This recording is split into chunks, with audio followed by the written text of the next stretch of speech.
Listen!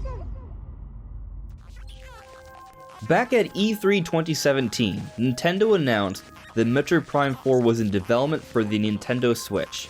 About a year and a half later though, Nintendo put out the now very known development update video where they had to announce that they were restarting the project of Metroid Prime 4 with the known Retro Studios team that has made the entire Metroid Prime trilogy. And since then we've heard pretty much nothing about Metroid Prime 4. However, recently we're getting some signs that maybe the game is nearing completion. We're seeing some who work at Retro Studios that are now working on new unannounced projects, suggesting that Metroid Prime 4, an announced project, is nearing completion. But also when we take into consideration that we are about to hit the 6-year anniversary for the Nintendo Switch, March of 2023, and that there are a lot of insiders suggesting that perhaps Tears of the Kingdom could be the last significant Switch game, it may also be the case that a Switch 2 or the next generation system for the Switch is also around the corner. And when we also keep in mind that based off the kind of talent that Retro Studios has been hiring, and how impressive the initial 3 Metroid Prime games were for their respective times, Metroid Prime 4 is likely going to be a graphical showcase. It's going to be an impressive feat of technology for whatever Retro Studios is developing this game for. But that brings me to the point. What are they actually developing this game for? Initially it was for the Nintendo Switch, but some are thinking it might just be for Nintendo Switch 2. So, is it going to be a Switch 2 exclusive? Is it going to stick to Nintendo Switch as it was initially announced for? Or could it maybe be a cross-generation title? Well, that's what we're talking about today. Welcome everyone, this is On Just Restart, and yes, this time we're talking about whether Metroid Prime 4 could be a cross-generation title. Now if you don't know what cross-generation means, basically it means a game that's made for a respective family of systems like Nintendo systems, but it's coming out for the previous generation and the next generation. We've seen Nintendo do this for a few Zelda games. They did it for Twilight Princess, it came out for the GameCube and the Nintendo Wii, and also for Breath of the Wild. It came out for the Wii U, and it also came out for the Nintendo Switch. And when we take a look at Metroid Prime 4, it's in a very similar sort of scenario as those previous Zelda games. So with both Twilight Princess and Breath of the Wild, these games were initially developed with the prior systems in mind. Twilight Princess was made with the GameCube in mind, and Breath of the Wild was made with the Wii U in mind. But both these projects had to be delayed significantly, and because of their significant delays, by the time they were actually ready for release, they were also releasing alongside the launch of the next big system. So Nintendo, very smartly, thought, okay, we're about to release a new system that has a lot more potential, that could be incredibly successful. We should take advantage of this and have the games come out for both systems. And this isn't something that many people took issue with because the games are made available for both systems. However, with Metroid Prime 4, there are some that are considering that maybe Prime 4 won't even be for Nintendo Switch, but just for Nintendo Switch 2. And the reason why I think some people are afraid of this or even want this is because Metroid Prime 4 is finally going to be the next installment in the Metroid Prime series, and the Metroid Prime series is considered to be some of the best looking, most impressive games ever made by Nintendo. So a modern version of that has some serious potential to really wow and impress fans. But when people take a look at the Nintendo Switch, in this current time right now, a lot of people don't consider the Nintendo Switch to be an impressive piece of hardware. So I think some people just want Metroid Prime 4 to be made with the Switch 2 in mind because it'll be far more powerful and Prime 4 will be a lot more impressive. But then people also take a look at games like Bayonetta 3, which was also developed with the Switch in mind for years. Very long development time, announced back in 2017 like Prime 4, and it has come out and it is a good game. But it does have performance issues.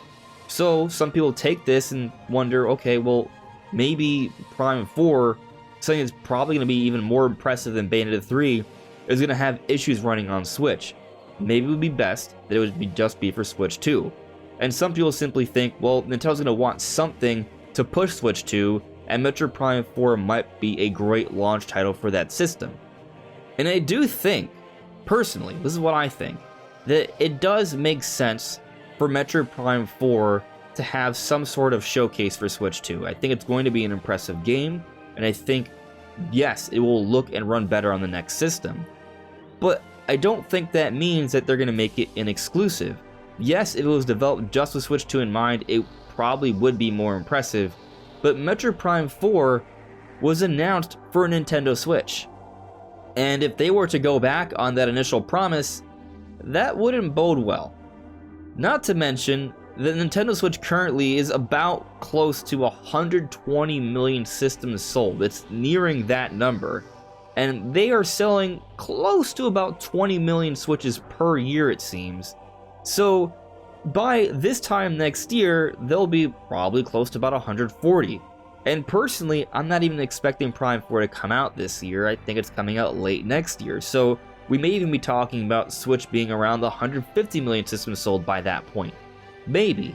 Even if Prime 4 is coming out sooner, the point is the install base is very significant. There's a lot of potential sales there, and Nintendo's investing a lot of money into this project.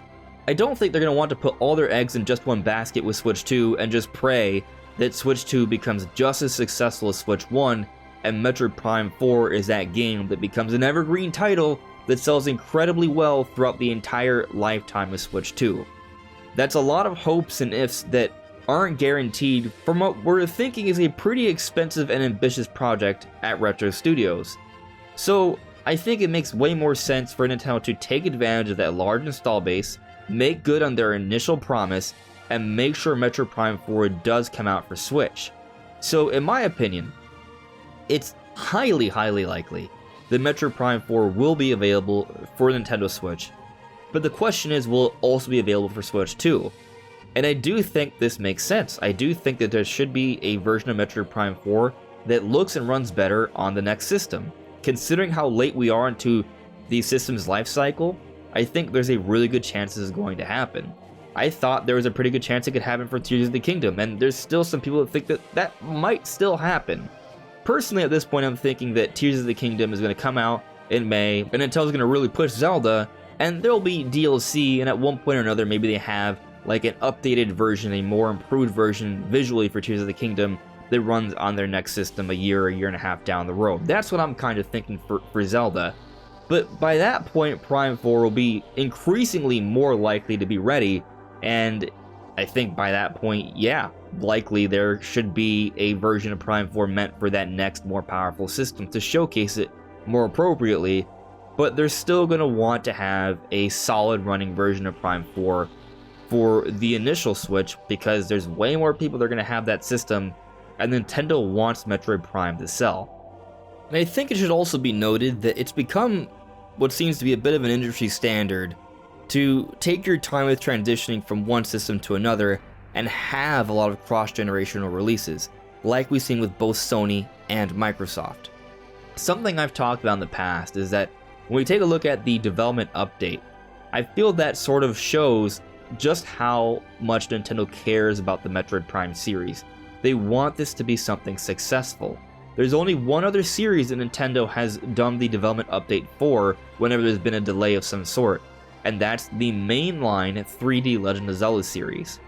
And I think that's an important thing to consider here, this comparison, because that's the level of quality I'm expecting from Metroid Prime 4. They told us they want Metroid Prime 4 to measure up to the greatness of Metroid Prime, which is considered to be a masterpiece and one of the greatest games ever made. It's definitely up there with the Legend of Zelda series, and for many of those 3D Zeldas, it's arguably better. So yes, an appropriate follow-up to Metroid Prime 4, Nintendo's gonna want to make sure it's successful, because if it does become successful, well, that's another franchise that Nintendo could continue to rely upon for significant sales. So they're going to be careful about this, and that's probably why they've been so quiet about Metroid Prime 4 all these years, and it's also probably why they restarted the project, because they know that they have something that could be really special here, and they're doing everything they can to make sure it's done right. And part of that, I think, is making sure it comes out on the Nintendo Switch as they initially promised, and take advantage of that large install base, but also at the same time show us the best looking and running version of this game for their next system that's around the corner. And I think this is probably the best case scenario for Metroid Prime 4, and also what I think is the most likely. a cross-generation title. It coming out for just Switch and no improvements being made for the next system, I find that to be unlikely. And it coming out for just Switch 2 doesn't seem like a good idea in terms of selling Metroid Prime 4 copies, and also not making good on the promise that they initially made for it to come out on Switch. So yes, I think Prime 4 will be a cross-generation title. But what do you guys think? Let me know in the comments below. Anyways, everyone, this is On Just Restart. Thank you so much for listening and watching, and I'll see you all really soon. Take care. Bye.